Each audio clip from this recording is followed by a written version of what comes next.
So I'd like to welcome all of you to the grand opening of ACO's new home on 19 Main Street. The journey of finding ACO a suitable space has been a long and arduous road that unfolded over 2 years.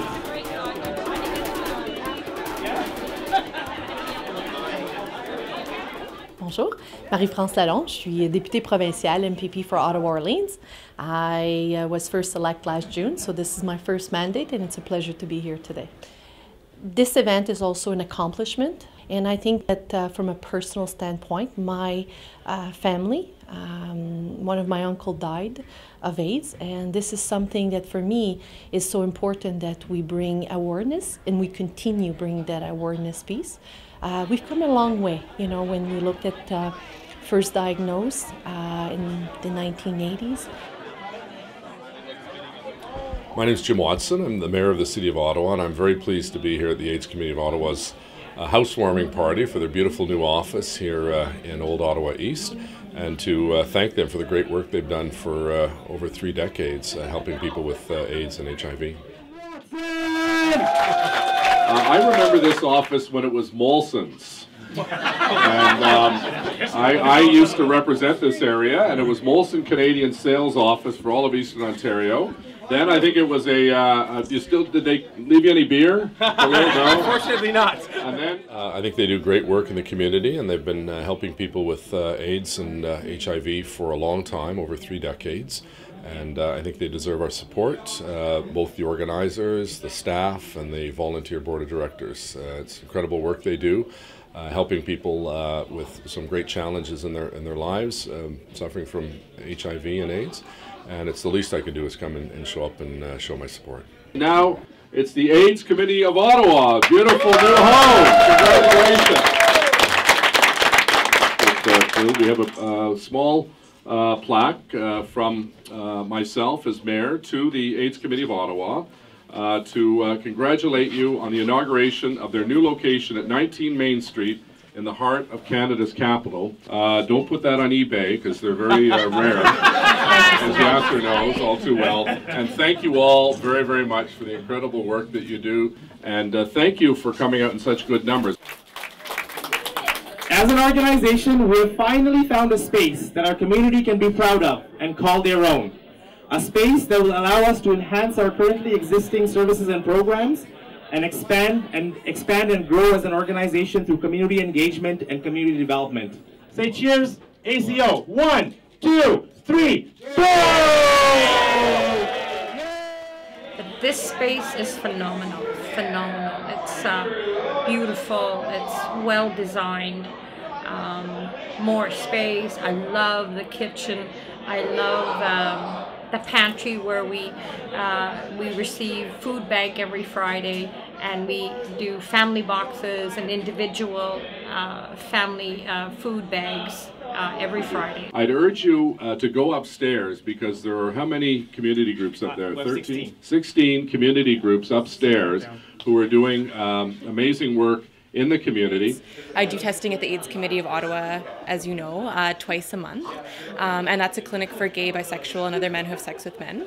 I'm at Gay Zone every Thursday night. I do testing at the University of Ottawa, the Salvation Army Men's Shelter, at a bathhouse in Hintonburg. I'm going there monthly. I used to work at the AIDS Committee of Ottawa over 11 years ago, before I moved to public health, and so I know the importance of the services and the programs they provide, and I still work and have worked for the last 11 years as a member of public health staff with various different programs and staff at the AIDS Committee of Ottawa, and I just wanted to come by and show my support and be here to celebrate the new location and share in, you know, the grand opening festivities and be a part of this. It's a big deal.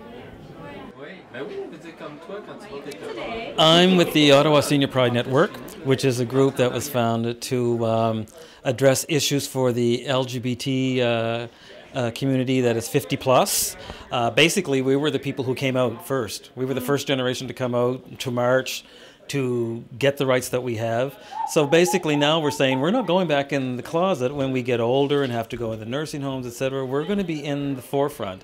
So the various issues dealing with our community at this stage in our life, that's why we formed the Ottawa Senior Pride Network.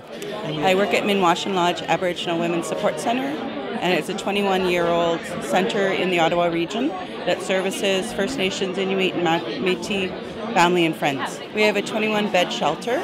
We also have what they call a healing lodge that works with children, youth, women, families, and older. So we work within a holistic perspective, mental, emotional, physical, and spiritual. Because of the variety of nations, there's a lot of different traditions. Okay. Algonquin, Cree, Ojibwe, Inuit, Métis. So that's what they say, a holistic perspective from that nation's perspective. We light the first candle to remember those who came before us, to remember those who fought so bravely, but who lost their individual battles with HIV/AIDS, and to celebrate their lives.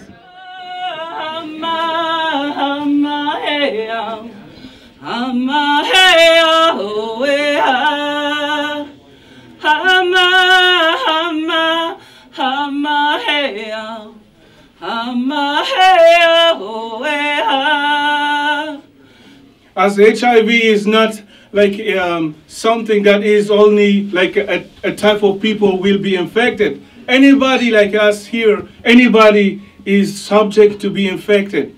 Don't judge anybody, because we all can go through this. Let's be united, and we are stronger as a community. So I will go.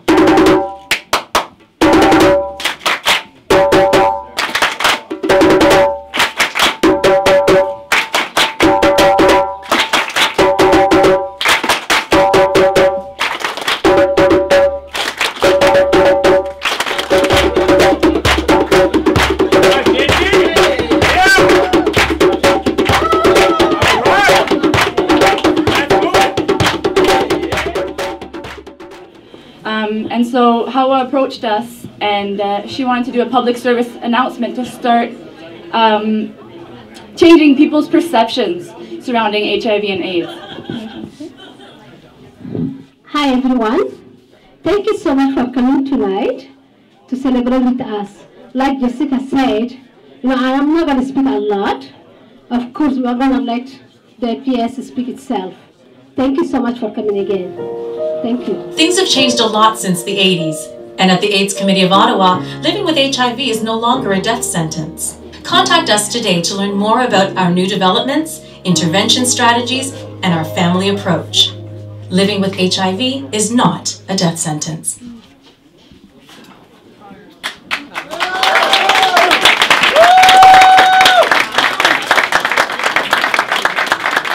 www.skylarkpictures.com, and Skylark is SKYLARC pictures.com, or just Google Skylark. Thank you so much, you guys. My name is Joseph Babcock. And this is your work? Yes. This is called Even in the Darkest Forest There is Light, subtitled Peter's Trees. Peter, his name, Peter Evans, 31 years ago, 30 years last year when we had the conversation. Peter Evans lived in Ottawa, actually, and he was HIV positive, and he was the first Canadian to publicly come out in media as being HIV positive, living with HIV. 30 years ago, that was not something people did. He was in the newspaper media. There was no turning back. There's no hiding. So you walk through the forest at the beginning and you see these courageous faces, and for me it's huge putting a face to a disease. We can read stuff in the newspaper, we can read stuff in text. When you actually have a human face attached to something, you then can connect. And it's like all those morals or things you carry on in your head, you actually want to have a conversation with that person. So when you walk back through the forest, you then actually get this moment into the life people live with. And Diane felt worthless. JL, he felt shocked. So in some cases, people had the one emotion and then the reaction from it. So in Nikki's case, I think it was he felt inhumane, and that angered him into being fed up, and then, which is probably one of the reasons he's actually showing his face now, because I think it's an activism activist thing to publicly attach your face to the disease.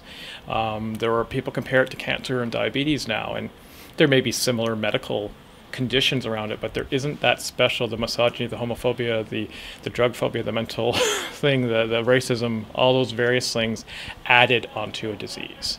I don't think any other disease in the world has all those various other stigmas attached to it. So it's multi-stigma moments.